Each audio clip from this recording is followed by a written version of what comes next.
Welcome students 12th standard physics public எக்ஸாமுக்கான paper presentation தான் இந்த வீடியோவில் பார்க்க போகிறோம். இந்த பேப்பர் பார்த்தீங்கன்னா ஒரு ஸ்டூடெண்ட்டோட பப்ளிக் எக்ஸாம் எழுதின ஸ்டூடெண்ட்டோட ஒரிஜினல் ஆன்சர் ஸ்கிரிப்ட். அவர் பார்த்தீங்கன்னா 70க்கு 57 மார்க்ஸ் ஸ்கோர் பண்ணியிருக்காரு. எப்படி அவர் 57 மார்க்ஸ் ஸ்கோர் பண்ணியிருக்காரு, அவருக்கு பார்த்தீங்கன்னா 13 மார்க் வந்து பார்த்தீங்கன்னா போயிடுச்சு. அந்த 13 மார்க் எங்கே தப்பு பண்ணியிருக்காரு, டீச்சர்ஸ் வந்து எப்படி அவர் பேப்பரை திருத்தி எப்படி மார்க் அலாட்மெண்ட் பண்ணியிருக்காங்க நம்ம டீட்டெயிலாக பார்க்கலாம். வீடியோ ஸ்கிப் பண்ணாமல் ஃபுல்லாக பாருங்கள். இந்த வீடியோ பார்த்தீங்கன்னா உங்களுக்கு ரொம்ப யூஸ்ஃபுல்லாக இருக்கும். மறக்காமல் நம்ம சேனலை சப்ஸ்கிரைப் பண்ணி வச்சுக்கோங்க, தொடர்ந்து சப்போர்ட் பண்ணுங்கள்.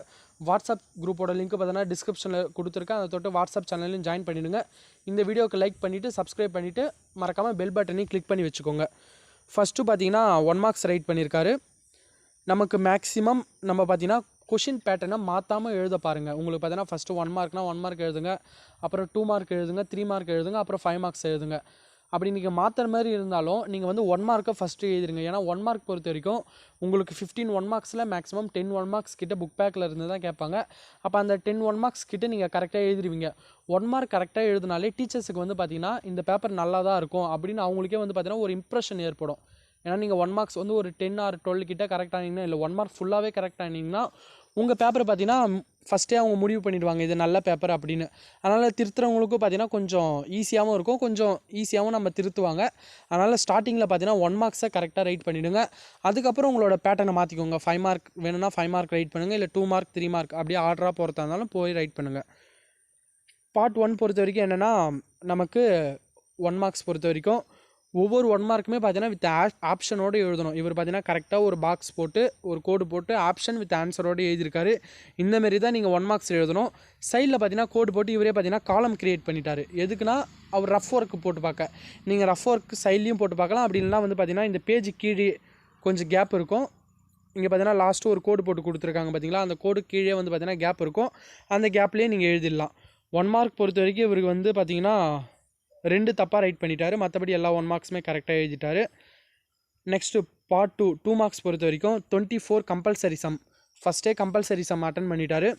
நீங்கள் 2 மார்க் பொறுத்த வரைக்கும் நமக்கு கம்பல்சரி போக அதுக்கப்புறம் பார்த்தீங்கன்னா ஒரு 2 மார்க்ஸ் எக்ஸ்ட்ரா கேட்பாங்க. அதுமாதிரி 3 மார்க்லேயும் பார்த்தீங்கன்னா கம்பல்சரி போக 3 மார்க் கேட்பாங்க. சம்மா மொத்தமாக 2 மார்க்ஸ் ப்ராப்ளம் கேட்பாங்க, 3 மார்க் ப்ராப்ளம் கேட்பாங்க. அதனால் நம்ம ப்ராப்ளம்லாம் உங்களுக்கு தெரிஞ்சதுன்னா அட்டன் பண்ணுங்கள். ஏன்னா தேரிக்கு வந்து பார்த்தீங்கன்னா மார்க் ரெடியூஸ் பண்ண வாய்ப்பு இருக்குது. ஆனால் ப்ராப்ளம்லாம் கரெக்டாக யூனிட்டோட நீங்கள் வேல்யூவோட கரெக்டாக போட்டுட்டிங்கனாலே நீங்கள் அதுக்கு மார்க்கே குறைக்க மாட்டாங்க. நம்ம ஃபுல் மார்க் ஈஸியாக வாங்கிடலாம். அப்போ அவர் கம்பல்சரி எப்படி எழுதியிருக்காருன்னா, ஃபஸ்ட்டு கிவன் எல்லா சமூலையும் இதே தான் பண்ணுங்கள். கிவன் எழுதியிருக்காரு, அப்புறம் ஃபார்முலாவுக்கு எழுதியிருக்காரு, ஃபார்முலாவுக்கு 1 மார்க்கு, அப்புறம் ஆப்ஷன் ஆன்சர் எழுதியிருக்காரு, அதுக்கு 1/2 மார்க்கு. வித் யூனிட்டோடு எழுதியிருந்தால் தான் 1 மார்க்கு. அதை கொஞ்சம் தெளிவாக பார்த்துக்கோங்க. ஃபிசிக்ஸ் பொறுத்த வரைக்கும் யூனிட் ரொம்ப ரொம்ப முக்கியம். 16th கொஸ்டின் பொறுத்த வரைக்கும் எலக்ட்ரிக் ஃபீல்டுனா என்னென்னு எழுதிட்டாரு, formula and SI unit.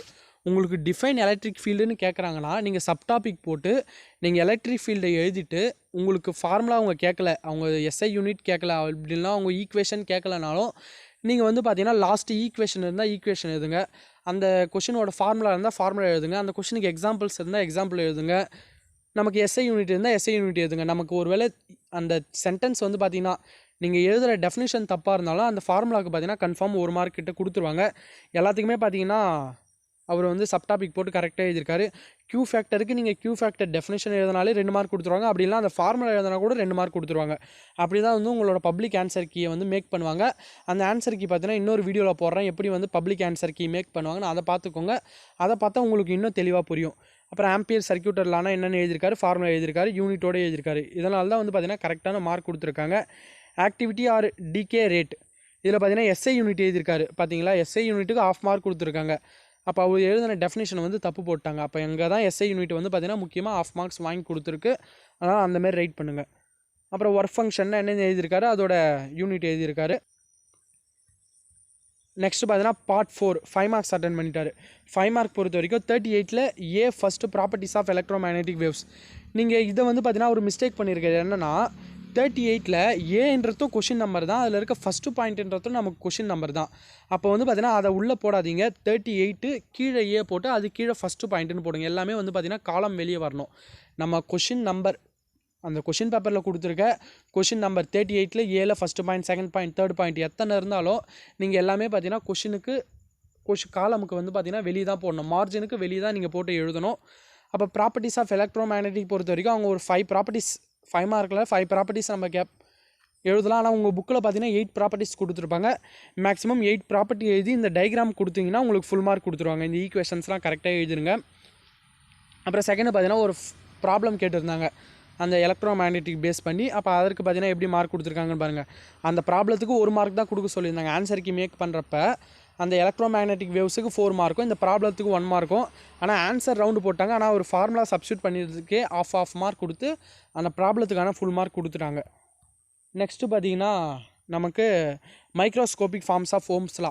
Physics பொறுத்த வரைக்கும் டயக்ராம்லாம் ஃபஸ்ட்டே வரைஞ்சிடுங்க. டயக்ராம் வரைஞ்சிட்டு அதுக்கப்புறம் எக்ஸ்ப்ளனேஷன் கொடுத்து அப்புறம் ஈக்குவேஷன்ஸை ரைட் பண்ணுங்கள். டயக்ராமை நடுவுலாம் வரைஞ்சி வைக்காதீங்க. அப்போ டயக்ராம் ஃபஸ்ட்டு வரைஞ்சிட்டாரு, அதற்கு 1 மார்க்கு. அப்புறம் ஈக்குவேஷன்ஸ் பொறுத்த வரைக்கும் முக்கியமான ஈக்குவேஷன்ஸுக்குலாம் ஒரு மார்க் கொடுப்பாங்க, அதை பார்த்துக்கோங்க. அப்புறம் பார்த்தீங்கன்னா கரண்ட் டென்சிட்டி கண்டுபிடிச்சிருக்காரு. மொத்தமாக பார்த்தீங்கன்னா அவருக்கு 5 மார்க்ஸ் கொடுத்துட்டாங்க இந்த கொஷனில். அப்புறம் பார்த்தீங்கன்னா RLC circuit, very important question. RLC circuit பொறுத்த வரைக்கும் அந்த டயக்ராம் கரெக்டாக வரைஞ்சிட்டார். டயக்ராம் கரெக்டாக இருந்தாலே 1 மார்க் கொடுத்துருவாங்க. அப்புறம் பேஸ் ஆங்கிளில் பார்த்தீங்கன்னா நமக்கு இன்னொரு diagram, angle diagram, vector diagram, angle make பண்ணி டயக்ராம் வரைய சொல்லுவாங்க. அந்த ஆங்கிள் டயக்ராமை கரெக்டாக போட்டார், அதற்கு 1 மார்க்கு. அப்புறம் நம்ம ஈக்குவேஷன் இம்பிடன்ஸ் கண்டுபிடிச்சிருக்காரு, அதற்கு இசட் கண்டுபிடிச்சிருக்காரு, அதற்கு 1 மார்க் கொடுத்துட்டாங்க. நெக்ஸ்ட்டு பார்த்தீங்கன்னா கேசஸ் எழுதியிருக்காரு. எந்தெந்த கொஷனுக்குலாம் கேசஸ் இருக்குது. இப்போ நீங்கள் ட்ரான்ஸ்ஃபார்மர் எழுதினா கூட ஸ்பெஷல் கேசஸ்னு ஒரு 3 கேசஸ் இருக்கும். அந்த கேசஸ் எழுதி வைங்க, ஏன்னா கேசஸ்க்கு 1 மார்க் கொடுப்பாங்க. அப்போ நெக்ஸ்ட்டு பார்த்தீங்கன்னா சைக்ளோட்ரான். நமக்கு நீங்கள் டீட்டெயில் அட்டன் பண்ணுறப்ப கூட உங்களுக்கு ஈக்குவேஷன்ஸ் கொஷின் தெரிஞ்சிருந்தால் மேக்ஸிமம் அதையே அட்டன் பண்ணுங்கள். நீங்கள் வந்து தியரி கொஷின் அட்டன் பண்ணியிருந்தால் நல்லா கரெக்டாக எழுதியிருந்தால் தான் மார்க் கொடுப்பாங்க. ஏன்னா தியரி கொஷின் பொறுத்த வரைக்கும் நமக்கு ஃபுல் மார்க் கொடுக்க மாட்டாங்க. ஆனால் ஈக்குவேஷன்ஸ் கொஷின்ஸ்லாம் இருந்தால், எக்ஸ்ப்ரெஷன் கொஷின்லாம் இருந்தால் பார்த்தீங்கன்னா ஈஸியாக அந்த எக்ஸ்ப்ரெஷனுக்கு கரெக்டாக நீங்கள் போட்டுருந்தாலே மார்க் கொடுத்துருவாங்க. அதுவும் ஃபைனல் எக்ஸ்ப்ரெஷன் கரெக்டாக இருக்கணும், அப்படி கூட மார்க் கொடுத்துருவாங்க. அதனால் அதெல்லாம் கொஞ்சம் அட்டன் பண்ணுங்கள். ஆனால் ட்ரான்ஸ்ஃபார்மர் மாரி கொஷின்லாம் அட்டன் பண்ணலாம். ஏன்னா அது வந்து பார்த்தீங்கன்னா தேரி வித் எக்ஸ்ப்ரெஷன் பேஸ்டு கொஷின். ஆனால் சைக்ளோட்ரான்லாம் பொறுத்த வரைக்கும் ஃபுல்லாக வந்து தேரியாக தான் இருக்கும் மேக்ஸிமம். அதனால் கொஷின் சாய்ஸை வந்து பார்த்து கரெக்டாக நீங்கள் படித்தது தெளிவாக படிச்சிருந்தீங்கன்னா நீங்கள் எக்ஸ்ப்ரெஷன் கொஷினை வந்து அட்டன் பண்ணுங்கள். அப்படி தெளிவாக படிச்சிருந்தால் சைக்ளோட்ரானை அட்டன் பண்ணிவிடுங்க. அதனால் கொஷின் சாய்ஸ் வந்து கரெக்டாக பார்த்துக்கோங்க. அப்போ டயக்ராம் வரைஞ்சிருக்காரு, 1 மார்க்கு. அதுக்கப்புறம் பார்த்தீங்கன்னா பிரின்சிபல்லே தப்பாக எழுதிட்டார். அப்போ நம்ம பிரின்சிபலை கரெக்டாக எழுதணும். பிரின்சிபலில் மிஸ்டேக்கே பண்ணக்கூடாது. பெருசாக எழுதணும்னு இல்லை, அந்த கரெக்டாக என்ன கான்செப்ட் சொல்ல வராங்களோ அதை மட்டும் எழுதினா போதும். அப்புறம் கன்ஸ்ட்ரக்ஷன் எழுதியிருக்காரு, அப்புறம் ஒர்க்கிங் எழுதியிருக்காரு. எல்லாமே மார்க் ஸ்ப்ளிட் பண்ணி தருவாங்க. டயக்ராமுக்கு 1 மார்க், பிரின்சிபலுக்கு 1 மார்க், கன்ஸ்ட்ரக்ஷனுக்கு 1 மார்க், ஒர்க்கிங்க்கு 1 மார்க். அப்புறம் பார்த்தீங்கன்னா இந்த ஈக்குவேஷன்ஸ் இந்த ஈக்குவேஷன்லேயும் கொஞ்சம் தப்பு பண்ணியிருக்காரு, அதனால தான் மார்க் குறைச்சிட்டாங்க. இல்லைனா வந்து பார்த்தீங்கன்னா மார்க் கொடுத்துருப்பாங்க. அப்புறம் லிமிட்டேஷன்ஸ், அட்வான்டேஜஸ் அப்படிலாம் இருந்தால் எழுதியிருக்காரு. அதுக்கு பார்த்தீங்கன்னா 1 மார்க் கொடுத்துருக்காங்க. நெக்ஸ்ட்டு பார்த்தீங்கன்னா கூலும் லா பற்றி எழுதியிருக்காரு. வித் ஃபார்முலாவோட 2 மார்க் கொடுத்துருக்காங்க. அப்புறம் கூலும் லாக்கும் கிராவிடேஷனல் ஃபோர்ஸுக்கும். அப்போ நம்ம மேக்ஸிமம் 3 மார்க்கில் கேட்குறாங்கன்னா டிஃப்ரென்ஸ் பிட்வீனாக இருக்கட்டும், இல்லை ப்ராப்பர்ட்டிஸாக இருக்கட்டும், இல்லை லிமிட்டேஷன்ஸ், அட்வான்டேஜஸ் எது கேட்குறனாலும் 3 மார்க்னா ஒரு 4-5 பாயிண்ட் எழுதுங்க. 2 மார்க்னா மேக்ஸிமம் 3 பாயிண்ட் எழுதுங்க. 5 மார்க்னா மேக்ஸிமம் 6-7-8 பாயிண்ட் கிட்ட எழுதுங்க. கரெக்டாக 5 மார்க்னா 5 பாயிண்ட் எழுதிட்டு வராதிங்க. ஏன்னா நமக்கு ஒரு சில பாயிண்ட் தப்பாக இருந்தாலும் அவங்க இன்னொரு பாயிண்ட்டை கன்சிடர் பண்ணுவாங்க. அதனால் அதை கொஞ்சம் பார்த்துக்கோங்க. நெக்ஸ்ட் பார்த்தீங்கன்னா பார்ட் 3 பொறுத்த வரைக்கும் 3 மார்க் அட்டன் பண்ணியிருக்காரு. கிச்சாஃப் ஃபர்ஸ்ட் ரூலுக்கு 1/2 mark, 1.5 mark. Kirchhoff second rule அந்த டெஃபினிஷனே தப்பாக எழுதிட்டார். லாஸ், பிரின்சிபல், அப்புறமேட்டு பார்த்தீங்கன்னா இந்த பிரின்சிபல், இந்த மாதிரி பார்த்தீங்கன்னா இதெல்லாம் வந்து முக்கியமான கொஷின். இந்த கொஷின்லாம் கேட்டிங்கன்னா நீங்கள் ஒரு மிஸ்டேக்கும் பண்ணக்கூடாது. அப்படி புக்கில் என்ன இருக்கோ அந்த கான்செப்டை நீங்கள் கரெக்டாக அதில் வந்து பார்த்தீங்கன்னா கொடுத்துடணும். ஏன்னா வந்து பார்த்தீங்கன்னா மற்ற கொஷின் டெஃபினிஷன் எழுதுகிறப்ப கூட நீங்கள் வந்து வேறு மாதிரி எழுதிருக்கலாம்.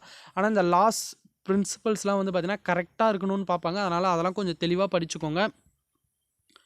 நெக்ஸ்ட் பார்த்தீங்கன்னா conversion of galvanometer into ammeter. அப்போ டயக்ராமுக்கு மார்க்கு. அதுக்கப்புறம் பார்த்தீங்கன்னா எக்ஸஸ்னு போட்டிருக்காங்க. அவர் பார்த்தீங்கன்னா ஏதோ அடிஷ்னலாக வந்து பார்த்தீங்கன்னா எக்ஸஸாக ஏதோ ஒரு கொஷின் அட்டன் பண்ணியிருக்காரான்னு தெரியல, அந்த மாதிரி போட்டிருக்காங்க. அதனால் கொஷின்ஸ்லாம் வந்து பார்த்தீங்கன்னா எக்ஸ்ட்ராவும் அட்டன் பண்ணாதீங்க. அப்புறம் expression for electrical potential due to point charge. இந்த கொஷின் டயக்ராமுக்கு 1 மார்க் கொடுத்துறாங்க. அப்புறம் பார்த்தீங்கன்னா ஈக்குவேஷன் பொறுத்த வரைக்கும் நமக்கு லெஃப்ட் சைடு என்ன இருக்கோ ரைட் சைடு என்ன இருக்கோ அதெல்லாம் கரெக்டாக இருக்கணும். அப்போ இ வெக்டார் அது தப்பாக போட்டார், அதனாலே மார்க் குறைச்சிட்டாங்க. அப்புறம் பார்த்தீங்கன்னா ஃப்ரனாஃபர் லைன்ஸ் அதை கரெக்டாக எழுதியிருக்காரு, 3 மார்க் கொடுத்துறாங்க. ஆப்டிக்கல் பார்த்துனா என்னென்னு எழுதியிருக்காரு, 3 மார்க் கொடுத்துட்டாங்க. கம்பல்சரி ப்ராப்ளம் பொறுத்த வரைக்கும் தப்பாக போட்டுட்டார். ஆனால் அட்டன் பண்ணுங்கள், தெரியலன்னு எந்த ப்ராப்ளத்தையும் விட்டுட்டு வராதிங்க, அட்டன் பண்ணுங்கள். ஏன்னா நம்ம லக்கு கிரேஸ் மார்க் கொடுத்தாலும், ஏன்னா கொஷின் மிஸ்டேக்காக வந்தால் கிரேஸ் மார்க் கொடுப்பாங்க. நான் ஃபஸ்ட்டே கிரேஸ் மார்க் கொடுப்பாங்கன்னு சொல்லலை, ஆனால் கொஷின் தப்பாக வந்தால் கிரேஸ் மார்க் கொடுப்பாங்க.